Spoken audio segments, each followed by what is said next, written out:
How much is a pro player worth to the sport of Roundnet, and what's their responsibility in continuing to grow the value of the sport? Plus, how much is a tournament worth to the average player? What should they pay for it? And why should you subscribe to this video if you're not already subscribed? All that and some more nuanced questions in this conversation, so I hope you all enjoy the chat. I'm really excited to be chatting to another Virginia Roundnet player today. Not that I live in Virginia technically anymore, but I spent many years there.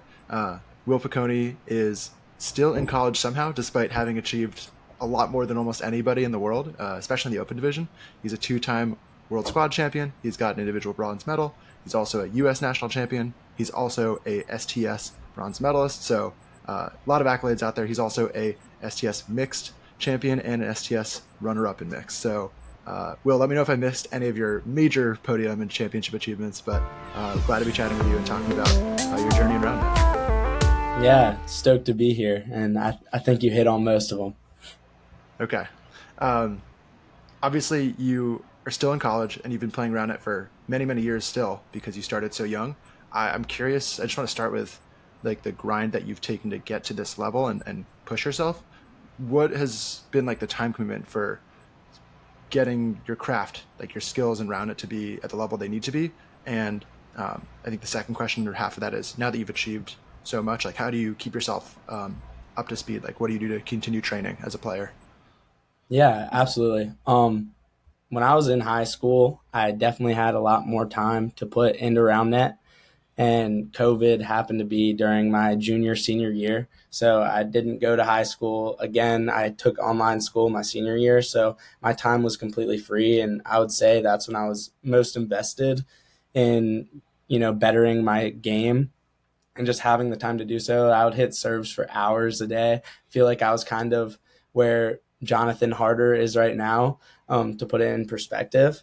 And nowadays, when I'm at college, I go out and I play pickup, and I'll get serves out with a couple of my buddies, but the solo grind isn't necessarily as there for me. I feel like to actually better myself, I need to be pushing myself against somebody and competing against them in some way, because otherwise I just kind of get bored quickly, and it's just hard for me to continue to practice doing the same thing. I also don't have an indoor space like I do at home, like I did in high school, here at college. So it's kind of like getting outside. It's also pretty cold in Blacksburg most of the time. So it's a lot more difficult to practice nowadays, but luckily I have a good community here at Tech with Jonathan, Kathleen, Jackson, Brooks to get out and practice with, and they're playing every day. So I thankfully just have to be in the mood to play one day, and I can go out there and get a good squad right now. So Yeah, you mentioned like the individual grind is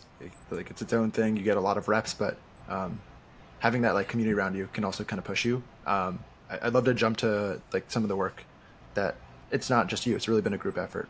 You mentioned you're maybe even like just tagging along with people that are putting in the leadership there with the club. Uh, what kind of payoff have you seen where, you know, coming in as the best player in your college, there's all these other players that want to get better around you. What was that kind of journey like for them getting leveled up and then them helping you level up too? yeah, absolutely. When I got president, which was my junior year of college, I was the president, and now I handed it off to Brooks. But when I was the Mm. president, our club went from around 50 members to 250. So I think just the initial jump of like, wow, like this can be a pretty cool club at this school was really awesome for the people around me. And people like Brooks was already super invested in spike ball from home, and he lived in my hometown. And I think me kind of being the image of a pro player from when he was introduced to competitive roundnet to me going to now at school president of the club, that was like a lot of motivation for him. And when he saw the jump in numbers, that's when he wanted to take the leadership role and just have it cruise to now we're like Georgia used to be. We're sending three D2 teams a tournament. We could fill out two D1 teams if we wanted to, but we Mm. have the numbers. We have two weekly pickups where we're getting 6, 7 nets, and it just seeing that right now is what's driving everyone else. But in terms of the leveling up, like we saw in Kathleen or even Centros, Jonathan and Jackson this year, I think that's just having the grind of good players who are motivated to get better around you. I still being at the top, those guys will beat me in pickup, and I'm a competitive person, so it frustrates me. But when they're playing me, sometimes I think they're treating it as their championship. They know that they're playing someone that they're not going to get to play anymore, and we get to treat it like a true like finals of a championship. And even on my side, I get to treat it like I'm playing players in the pro division because they're good enough to, and they're treating it with everything they have. They want to get better every rep, every game we're having. And I think the continuous drive to get better is what motivates all of us to just get out there and play every time we do get out there. I think that's a necessity for kind of our mindset here at Virginia Tech. I think it's just like the belief that we can win, and the belief that we can be the number one Division I college this year in college Roundnet. Everyone's just motivated at our school, and we really want to prove that to the country this year. So I think the belief that you can win is super important in that regards, and their leveling up has been insane. That's been more on them than me. I can't take much credit for that other than some tips here and there and pushing them to try and beat me, but that's mostly them. Yeah, I mean, something I talked to Nick Gauthier a little while back. I'll link the video. Is like having that high level player, whether you're a really good player or like an elite player, or like you're on Team USA. Being like that player that people can like headhunt and go after gets people motivated to have goals that are, even just at a pickup game. It's like I want to beat that guy or that girl that's really good. Definitely that like pours through in any community. So that's great. You guys are like kind of setting those goals internally and pushing each other, but also like being competitive with each other too.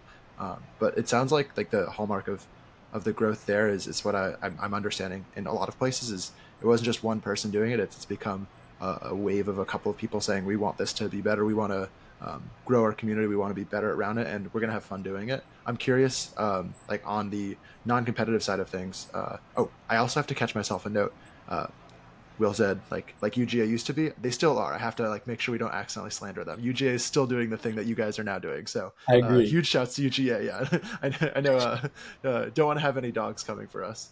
But as far as like just competing, I think like that's one really important part of it. Another side of making Rounded accessible and also like a really good thing that people continue doing is just like the social side of it. I'm curious what kind of social environment does like the Virginia Tech Rounded Club have that makes a space that isn't just competitive and grindy, but also you said you've got 6, 7, 8 nets at pickups. 250 people, I guess, are registered members. Like, what does that look like? How are those people involved, and how do they feel like it's a place they want to keep coming back to? Yeah, absolutely. I think that's something we're definitely still working on is figuring out how to get people to sign up and then come out to the pickup and then want to come back out again. Because there's definitely been struggle of just you being kind of selfish and you want a better net when you're there and everyone's not included across the board as they should be and in the best way to make them want to come back. But what we do right now is we have a competitive group me and then we have a non-competitive group me with all 250 members, and the competitive group me is I think about 50 to 60 right now. It might even have gone up and be more, but we'll use that competitive group me for 2 pickups a week usually when everyone's available, and we'll do that on the turf with lines. And then we have our non-competitive group me that we'll do our weekly pickup with on like a Friday or Sunday when people are done with classes. And if you know Virginia Tech, you've probably heard about Drill Field, which is like super famous, middle of campus, just huge grounds.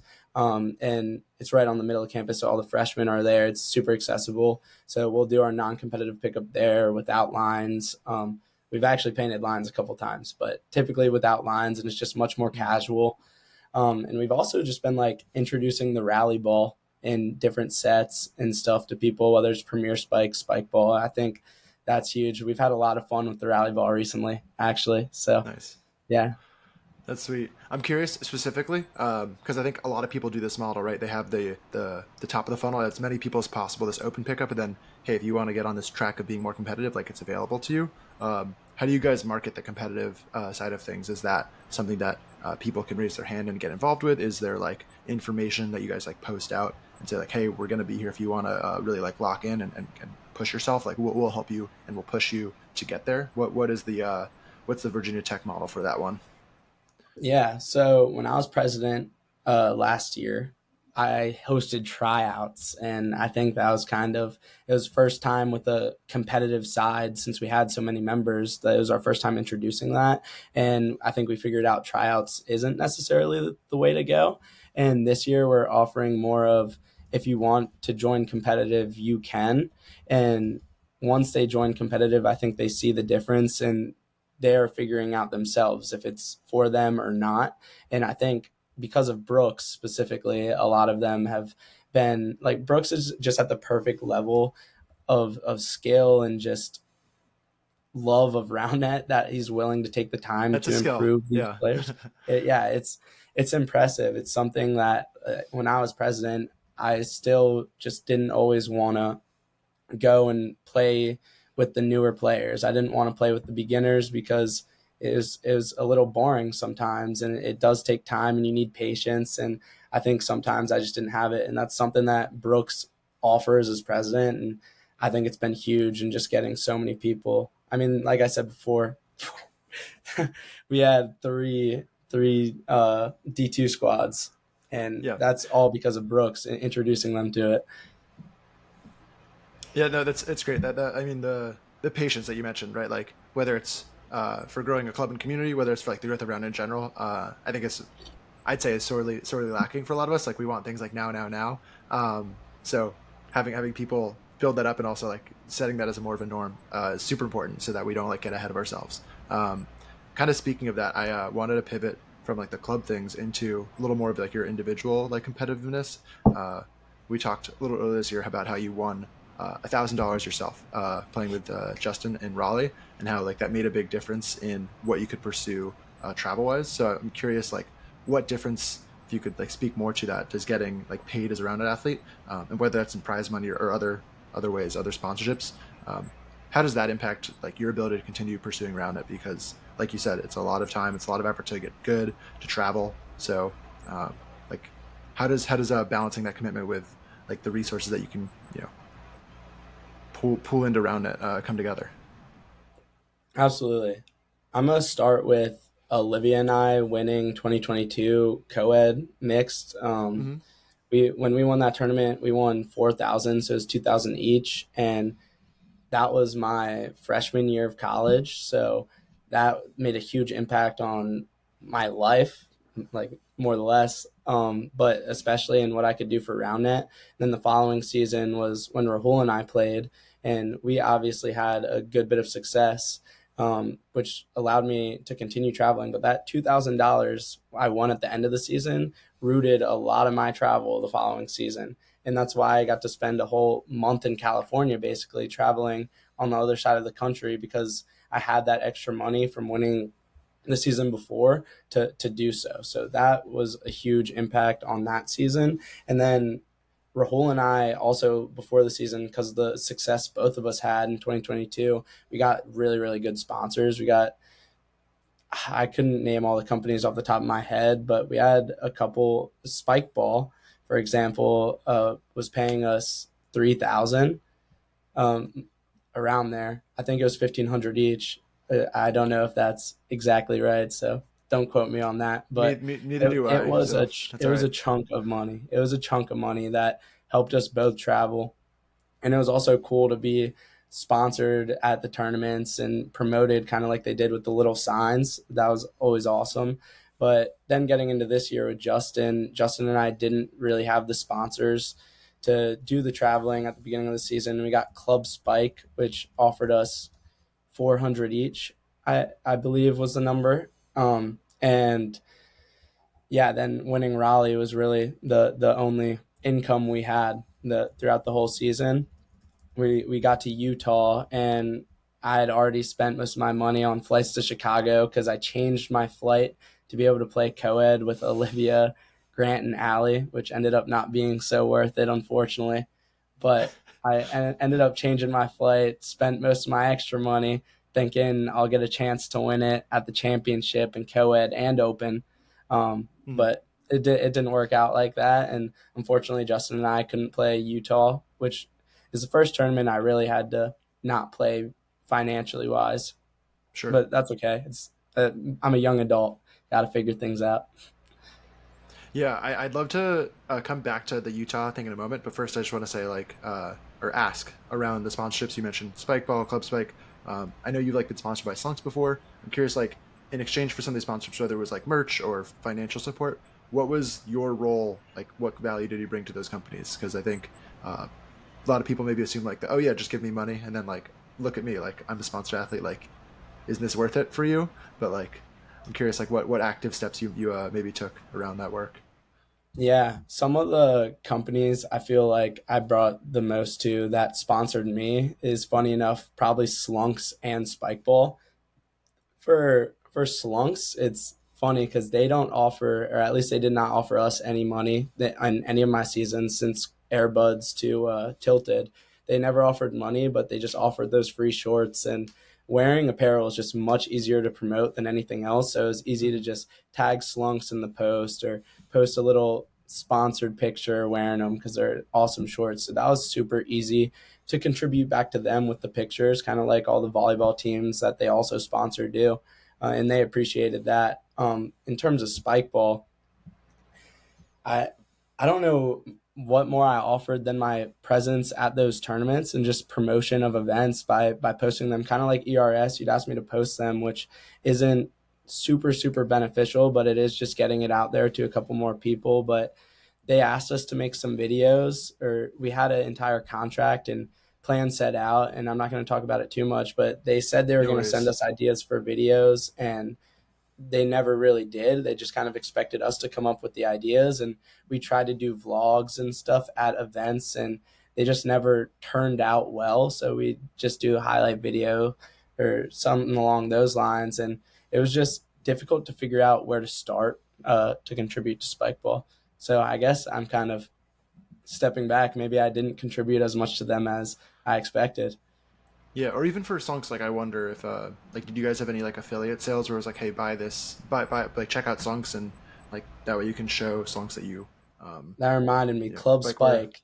Club Yeah. Spike, we did have affiliate sales from Okay. Bali Llamas to Airbuds. And Tilted was actually sponsored by Club Spike, but there wasn't affiliate sales or anything. But when Okay. Club Spike was newer to the scene and most popular, the Bali Llamas days, they made our jerseys. Hmm. Which we promoted all the time, and everyone loved those unique Bali Llamas Those are jerseys. super And then fun. they made the Yeah. stickers to hand out at tournaments to promote. So Club Spike had it going in a good way. Jeff really had a good ship rolling. I just don't think enough people kind of hopped on. Yeah. I mean, I know he's still doing stuff. Obviously, yeah. If it's up to him, he's probably going to continue contributing to Roundnet in one way or another. Yeah. But as far as like that conversation, I think like coming back to, like you talked about like the value you got out of being able to go to these tournaments versus maybe like how it's maybe hard, or maybe the work that goes into creating value and giving value back to these partnerships means it's harder for them to continue doing it. I know, like for my part, I can say briefly, like I was happy to sponsor you and I guess Rahul for like from the East Rounded side of things, because I think like being able to support like the local talent is just like worthwhile, um, even if it's just for the sake of like making sure other people get to see you guys playing at tournaments. I think that's like a really cool aspirational thing, even if I don't really see any money back on that. But I'm curious, like if all these different sponsorships, you're getting this support, which is really helpful. I guess the harder question that like I come to is like, how valuable is it to have like an elite rounded player in general? Like, what's the value of, you know, when you win $1,000 at the Raleigh Challenger this year? What's what's the value of that? Is it just giving money to give money, and like to just say we're giving money? And that, like that's a fun thing when you win $4,000, Olivia. Is that just like a cool like blurb, and that's all it's worth, or is there more to it that you see, or maybe like other people might see out of that? I think it offers the availability to just pursue more around that for my Hmm. personal career. Anytime I win money, I'm thinking it's going back into the sport. I don't think, oh, I'm gonna go put 500 on black because I won it tonight. I don't take it and use it for fun. I think this is gonna allow me to either travel and maybe enjoy something in a different life, but I at least look at it as more travel for me. Sure. It just yeah, it allows more opportunity to kind of get out in the world. And as a young adult, I love to be able to go as far as I can whenever I can. So that $1,000 to me when I won it with Justin my Mhm. first thought, and my mom and dad's first thought reminded me, was this is going to London. And Yeah. they let me know that pretty quickly. Yep. That's super fair. I'm curious. Like London, obviously being one example of like the World Championship, but when you talk about like there's money that goes into Roundnet, or I think about spending money on Roundnet versus spending money in Roundnet. So when you're traveling, like you mentioned, you couldn't get to Utah because you spent more money on like switching flights for Chicago. Like the money that was spent on Chicago, it's you playing Roundnet, but it's not money going back to Roundnet because it's like going to Spirit or American Airlines. I'm curious if you have strong feelings, and I want to bring this towards like how do you think about the price of what you're spending on Roundnet things, whether it is hotels, registration, like flights and such. And do you have strong feelings about uh, the cost of tournaments right now? I think the cost of tournaments can be increased, kind of like pickleball is doing. I don't know the exact price of pickleball tournaments, but I think it's around 100 a player, maybe even more now. And I believe it, yeah. And that's yeah, usually like you get like guaranteed 2 matches, right? Like if you lose the first 2 games, you're out of the losers bracket yeah, for and you probably pickleball. get something from the local pickleball tournaments I've played. It would be like 40 a player, and you're also getting a raffle ticket to win a paddle. So just a small little bonus to Mm. get the local communities out there and playing, which obviously pickleball has had no struggles with. But in terms of Roundnet, I think it can be increased. It's just hard to say the reason why. I think they need to improve their tournaments outside of the exact Roundnet like playing scene. I think they need to do things like they did in 2019 Nationals. They had a huge Land Shark tent that was handing out free Land Shark shirts, and they're handing out free Land Shark, and they just had sponsors at events that maybe paying that extra couple dollars at tournaments would help get there. But I think they need to improve the scene for people kind of coming to support and watch and still enjoying the event once they get out outside just watching Roundnet. And I don't know exactly what that would be. I just think that's what the focus at events needs to be on, because I that's why my dad, he's so into this sport, and it's because Richmond had two really good events where Mhm. he came and he enjoyed the event outside of watching Roundnet. There was just so much going on, whether it's the huge Jenga sets they used to have, the huge checkers, just small things that can contribute a lot to spectators. I definitely could see myself interviewing Mr. Picone for an impassioned interview. I've had a lot of good conversations with your dad yeah, about Roundnet, and uh, I think that's actually like one small example is like if you're listening to this, there's a 99% chance you have no idea what Landshark Lager is, and that's because it was a sponsor in the past of Spikeball Tour Series events, and they poured resources into Roundnet, and as a community, we didn't demonstrate a lot of value for them, so they stopped. And I think that like question where whether it's you as a player, and I don't mean to pick on you, I'm more like thinking like philosophically about if we're gonna like support one another, how do we like create value, right? Where you've got this as an example, right? Like the Richmond tournaments, those were really fun, and there was like a good environment for the Richmond community. I think so much more of that needs to be like locally driven, where like the Virginia Tech community, you guys now have this budding group of over 100, 200 players um, that if you guys wanted to do something really cool, you could put together an event and activate a lot of people and get some resources together that would fundraise for Virginia Tech's travel, or maybe through the school you can activate the club funds and get more funds for that. So um, I don't think like it's a bad take that like events need to be better or that events need to be like more structured. Um, but I think like we're in this weird like catch 22 or chicken and egg situation where like we want these things to be a better experience, but we also like need to pay for them to be a better experience. Because if we don't pay for them, then like we're just asking people to give us prizes and give us like better experiences and not pay for them. I'm curious, like on that front, you mentioned like you think you'd be okay with the price of tournaments going up, some amount. Just like people talk about like rounded, where it's like, oh, if I pour in, if all the teams put in a $100 as a team, and the cash prize better be $100 times the number of teams, and it's like, well, there's work that goes into the tournament, whether it's you know labor costs, equipment costs. So I'm curious, like what is the value of a tournament to you as a player? Uh, Assuming you enjoy it, right? Yeah, it's definitely an interesting question, and honestly, one that I haven't thought about too much in any way. But I don't think I could put a number on it, but just getting out there and going to events, I guess you're paying for the memories. But personally, that belief and thought that I know I can win money back always makes it easier to click pay and click the spend button on those events. And I've also been very fortunate of, being elite or having Rahul's elite code the year after I was elite with Coleman. That I got free registration for events. So I really just had to focus on the travel aspect of it. Mm-hmm. And in terms of Virginia Tech, our school is actually helping contribute. So most people aren't having to pay anything to register and sign up. And we are also getting, I don't know what's banging out there, so I'm sorry. But we're also getting paid to be able to buy hotel rooms and stuff for players. So I think it's an easier commitment at the college level, especially for college age kids to go out there and play those events for free, especially since I don't think the college events are necessarily offering much outside of college nationals. It kind of just feels like a huge pickup with a couple of schools. Like I've seen much better ran events because they are being ran by the college presidents and whatnot. So it's definitely harder to host a good event. Like you're usually needing people to bring sets. In some cases, I've been at JMU where we almost didn't have enough sets. So I think a large amount of money at the college level is very, very difficult to have any value in wanting to get out there and play. At the professional level, knowing that you can win a larger amount of money is definitely why you go out there and play. I can't really like Jackson and Jonathan. I'm going to ask them this question because they've been going out there playing the contender division for a whole season. And, maybe that value was just the pure wanting to get premier, which is crazy. But yeah, no, that's a really interesting question, and it's hard to answer, to be honest.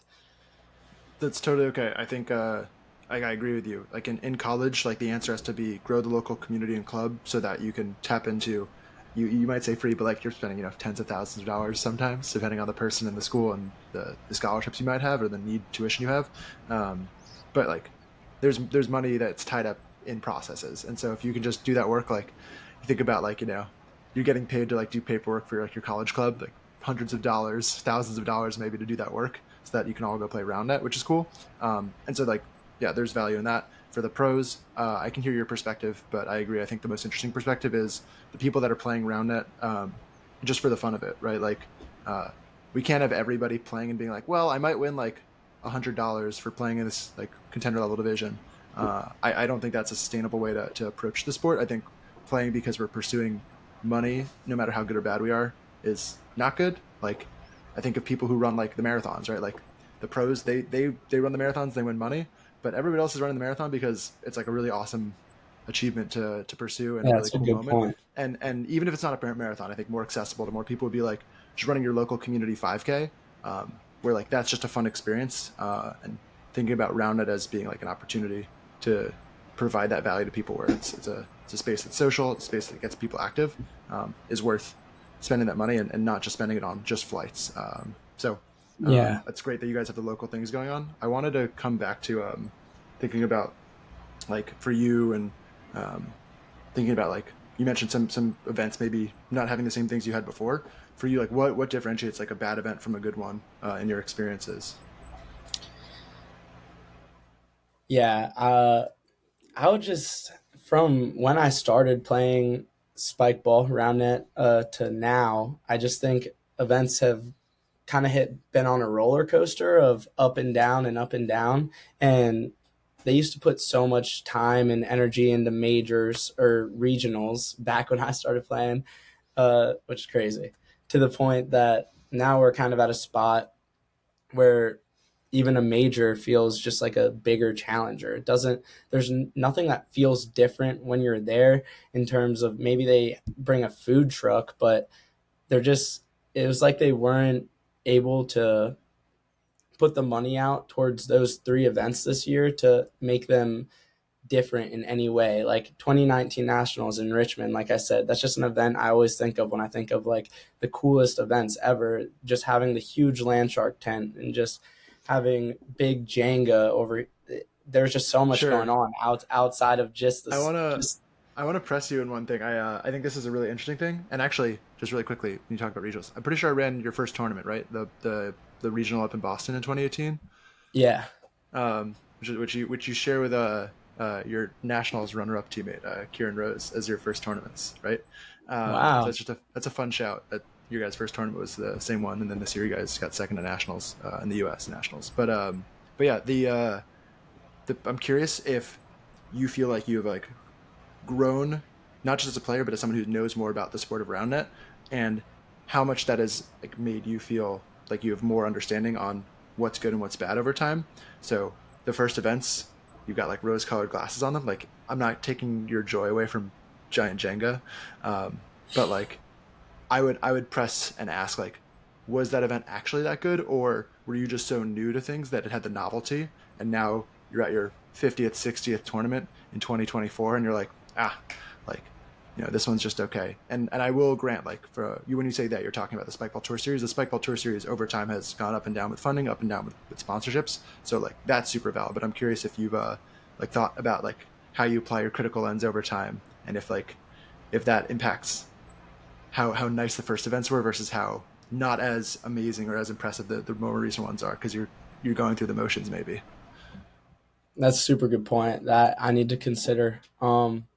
I do think it was just me being new to the sport and seeing the top level for the first time, definitely because that event didn't have anything too special to it. If you think outside of that land shark tent, I just think that's something we haven't seen in so long. Like we haven't seen free shirts handed out. Like I still have those free shirts that you'd get at events, Sure. and even before I played that season, the events on the beaches that year just they were so appealing to the eye. Like, and you could get the videos of it. And when we go back to kind of now, post COVID, 2022 was a season that got Roundnet kind of back on track after 2021. But 2021, they were still, that was violent. I didn't get to play like too much that season, but what I did see, every event was ran well and was huge. They had a great field to play on.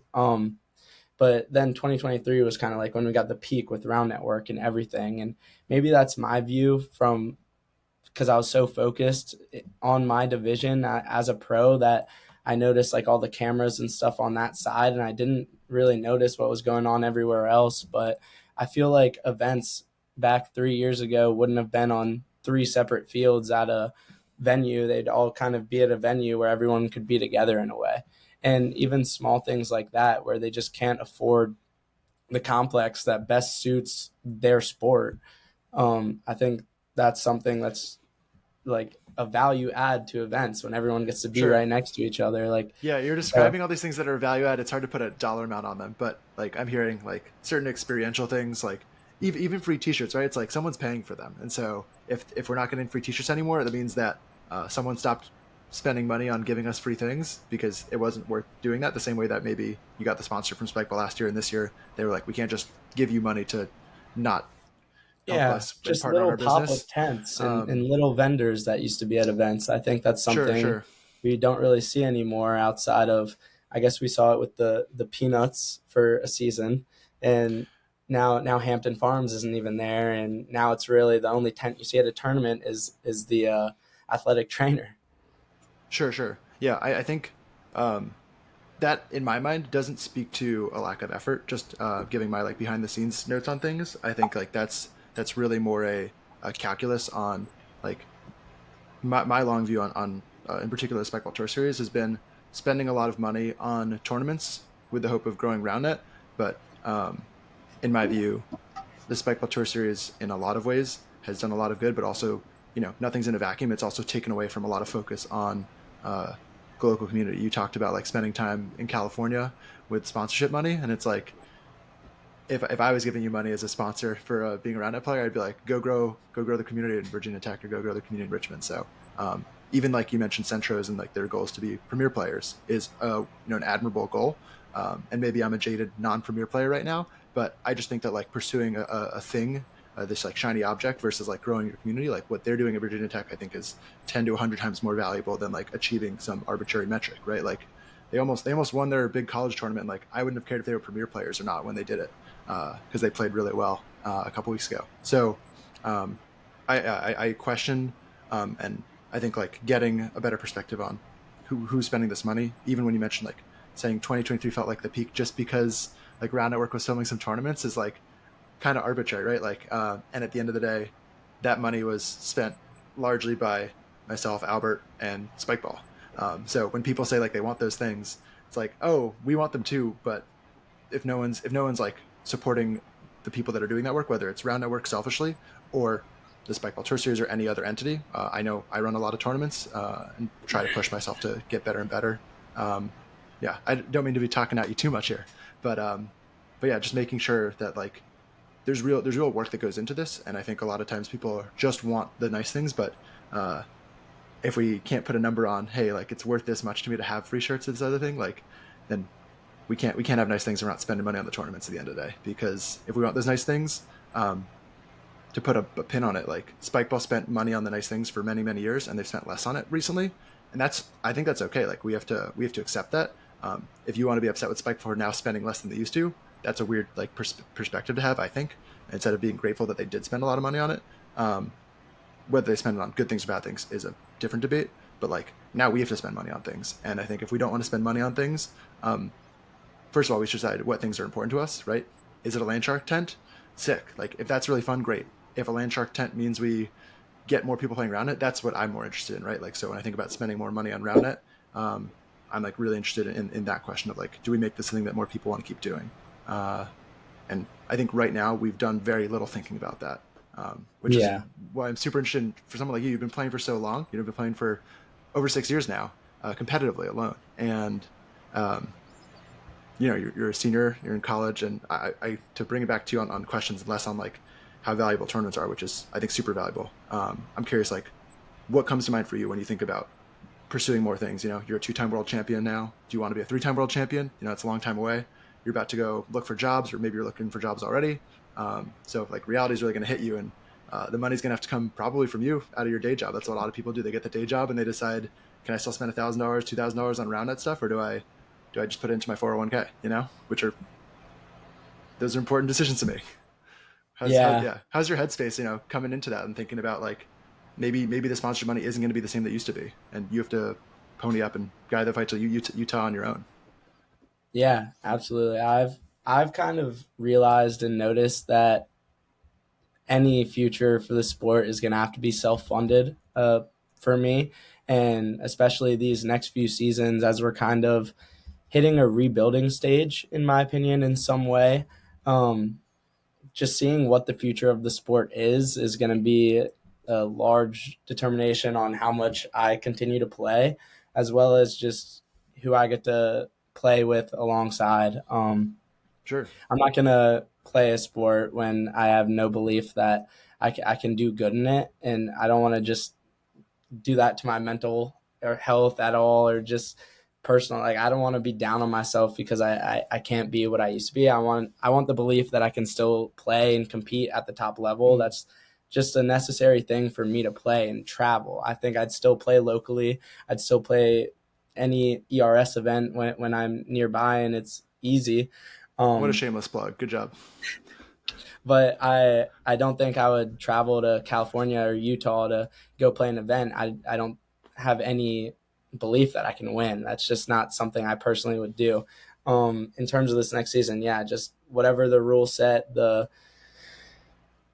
equipment change, anything it is. Sure. Yeah, just structure it. I have no idea what to expect, but I think that along with kind of who I get as a partner is going to determine my future. But in terms, I thankfully have accepted a full-time offer in Richmond. Awesome. So that's where I'll be. So I'll definitely be coming up to ERS events whenever I can, because I should have a little bit of income coming in. Okay, well, this lets me give one really pointed question. You're about to move to Richmond. I know huge shouts to University of Richmond and VCU are Richmond-based clubs that are playing Roundnet. Obviously, CNU's not too far away. They're doing good stuff. Like there's lots of good Roundnet happening in the area. For you, who's going to be a non-college player in Richmond, like do you have some aspirations? I'll put you on the spot to find whether it's you or you're gonna take that patience from Brooks and you're gonna learn it and like apply it to grow in the Richmond community, or build up more people around you. Like, do you have aspirations to grow that local community? And it's okay if not. I think like that's a super hard skill set to like want to pursue. But you mentioned like maybe you won't travel, so you'll have time to be at home and play local. Yeah, the Richmond community is something that's kind of upsetting to me in a way because the Richmond community, when I started playing, is a huge reason I got good so fast. We had Andrew Raber, who took kind of lead of the community. I was the vice president in some way, even though it didn't mean much. But then we had Ethan Domster, Rob Mooney. We had so many people that just aren't really faces in Roundnet anymore. We saw Raber and Domster once at an event, but Andrew Raber just had a kid. Ethan Domster, he's still traveling a bit, and I hope I can get him back into it and involved. But if I don't have one of those kind of faces to lead with me, I think it's going to be very difficult to create a whole new community. Because I don't know if I just have the patience to play with beginners right now. Obviously, I have Courtney who's getting super, super into spike ball, and I think that could help that aspect. I think it'd be hard to find a place to start in Richmond if I had to completely Really, restart. there's a lot of people that are well past beginner between like the Richmond VCU like clubs in Yeah, college. and So I I feel think, like building, and it's a weird thing, right? Because like you mentioned Virginia Tech, you guys much more of a college town versus like colleges in a city, but having people in colleges and out of colleges who play around it separately but also together, I think is like a really important way to show that there's, even for those students, that they can graduate from VCU or Richmond and then continue playing in that same community bubble. We're seeing that in some places. I'm most familiar with like the Boston community, where there's a bit of push and pull on people being at Tufts or Northeastern playing with their club versus playing with a Boston Roundnet community. And I think you know I would encourage you to say that like Richmond doesn't need to start from scratch. You actually there's a lot of people playing there, but in the yeah, same way that being at Tech let other people like kind of push and build a club, and then you could also support it. I think you would have a very similar opportunity at Richmond. Would be my charge to you and to anybody else that's graduating college is wherever you're going, like you're not the first person playing around out there. So even if it's not the yeah. OG people that you used to play with, that'd be my recommendation or my plug. No, it's definitely something that interests me. I'd love to be able to do that. I am located in a weird spot where I'm kind of 30 minutes from Richmond and VCU, but that's Mm, still very close in the grander scheme of things, and just kind of finding a location for everyone to meet. But yeah, outside of the college community, I guess, which has never really been the community in Richmond, it's always been the guys that were just out of college that are now having families, which is yep. why the community quickly died off. But it's never college kids has never really been the community, so it would be a reshaping of what Richmond Roundnet community was. I think that's a better way of putting it. It definitely not starting from scratch, but in terms of the new members, it's a completely new faces. It's a completely new club. So it'd be a big reshaping rather than restarting. Thank you for Yeah. calling me out on that. No, it's super fair. I think sometimes I get stuck too where I'm like I want to do something a certain way, and then I don't realize that like there's you know plenty of room to improve stuff in a different way with a different mindset. Yeah, And actually, on that vein, I wanted to touch on, you mentioned that you see yourself, if you think you can be competitive, you'll go to things and try to be a competitive player. And I think that's again, you're like in air quotes maybe, like you're like a pro, semi-pro player around it, where you are very talented, you're very impressive, and you're someone who has won big events, and you could win big events in the future. If you continue to put that work in. And so a lot of other high level pros are like, yeah, like when I stop being competitive, that's when if I don't think I can win the tournament, then I'll retire. Um, but those people, when I think about, for one, like I think some golfers have done that kind of thing. It's not like they never play golf again. I'm curious if you see a world for you where that kind of decline from, someday you're 21, so you could be as good as you want around it for, I think, at least 10 more years, given the training and effort other people can put in. So depending on how much you want to push yourself at that level, that's up to you. But do you see a world where you're not playing at the highest level, but you're still playing around it casually, or do you see yourself just going off to play and you're like a pickleballer. You play we played some disc golf, so like you're someone who like me just loves playing sports too. So do you see like Roundnet fitting into your world if it's not just as a competitive like elite Roundnet athlete? Why or why not? Yeah, I think I'll always play, at least for the next 10 years, kind of like you said, I'll always play Roundnet at the very least casually. Uh, if I don't have the belief that I could win a tournament, I probably wouldn't play a spike ball tournament that I have to fly to. That would kind of be my personal cutoff, is just not buying a flight. I can do a road trip for a weekend, crash with some guys in the community that I know, but as I get older and as we've seen the last couple of years, the community has changed so quickly. It's all new faces when you're going to these events. And as someone in college with most of these college kids now, I kind of see faces I don't know. And I feel not necessarily not welcome, but I don't know where my group is. And it's a weird feeling. And I feel I'm only going to continue to feel that as the years go on. Especially if I travel less and less. So I think I would continue to play casually. I think I would still compete and try to stay like keep premier status for as long as I possibly could, to the point where like I'd be going to that event to requalify. So I have some reason to go play. But in terms of if I would ever play a contender event, if it got to that point, I don't know that I would have much interest in going out there and playing in contender.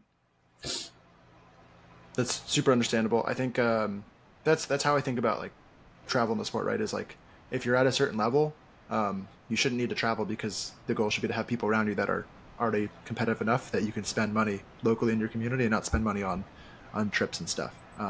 Like that's why like I didn't get to play in the world championship because like I can get plenty of competition in my hometown and home cities anyway. Mm-hmm. So I totally agree with that. I'm curious. Just to speak to like you talk about like new faces coming and going, I think that's like the really big unlock that we have to solve for Roundnet is like we need to be making Roundnet a space that people want to play for more than a year or two.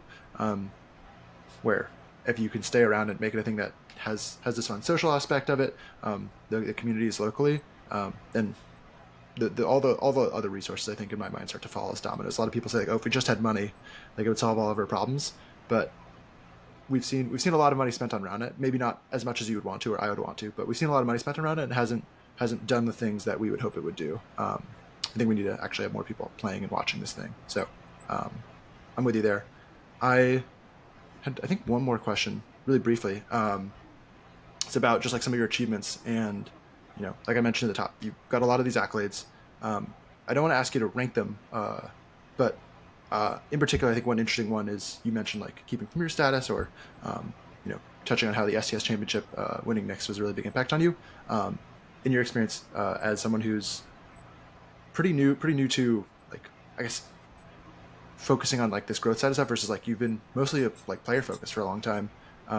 What does, in particular, like this transition of the national championship, and this is a bit self-serving as someone who volunteers with the U.S. community. It was like the national championship that you and Gabe won last year. What does that mean to you? And when you think about like that being important versus other achievements, do you have a sense of like wanting like the community-driven accolades to be more important? Like as an example, the World Championship. That's just that matters because the world decided that was the World Championship, and I'm curious how you distinguish that from the Spikeball Tour Series Championship, which is an accolade made up by a company, versus the national championship in the U.S., which is made up by the community and the community-driven nonprofit.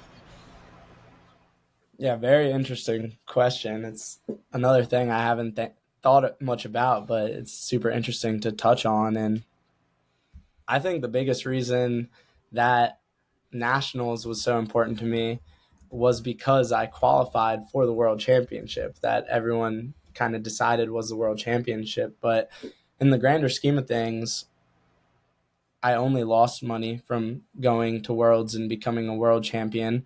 It didn't bring me any value other than bragging rights to say I'm a world champion, 2-time now. But the national championship, it wasn't much money whatsoever, but the community drove a little bit of money for both Gabe and I, which is, again, always helpful. Money is very important for a guy like me who's young and senior in college, it's just like meaningful. In terms of Spike Ball Tour Series and the championship, those events mean a lot, kind of because and same with Worlds, is that all of the top level is there, and it's Mm. almost like people play for those bragging rights of saying they're the best in the world, but outside of that, there's not much else it offers. I'm pretty sure first place at this championship was $1,000 split, or it may have been $1,000 each, which still from 2 years ago or last year even is cut in half for the top level. So I think the Spikeball Tour Series and the World Championship, that's more focused on the bragging rights you get from being number one and being the best in the world, and kind of community driven like nationals. That maybe offers more, obviously not offers more money wise, but being able to qualify for Team USA at an event was super, super cool. Personally, I thought like I earned something from going to that event, Sure. which is why that event was so meaningful to me, even if the competition wasn't necessarily as competitive as any of these other events. That's fair. I'll flag the championship, STS championship for open and women's was 3,000 this year instead of 4,000 in years past.